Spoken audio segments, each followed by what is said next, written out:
貓都冇你咁識食啊！你識叫辣椒仔蒸魚頭，跟住再加個釀鴨蒸魚。我喺 Cheras 嘅大馬木德太子苑呢一間胡鬚佬蒸魚頭裏邊真係食咗好多次，食晒佢啲蒸魚之後，列出3大蒸魚，你都一定要試下佢嘅薑蓉蒸魚頭啊！蒸魚講求肉質新鮮，兼且仲要嫩口添，勁且飯兼且啲薑蓉落口啊，仲會嫩粒粒嘅感覺，唔會太辣噶。你睇哥哥仔食到幾滋味啊嗱！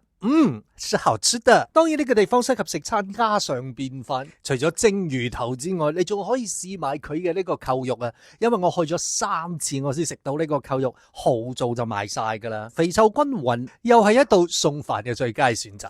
再加多個藥材蒸鹹雞，啲菜園雞嘅肉質啊緊實啲，嚿嚿都雞髀肉夠晒嫩滑啦。再加埋啲藥材味，一邊補身就一邊飽肚。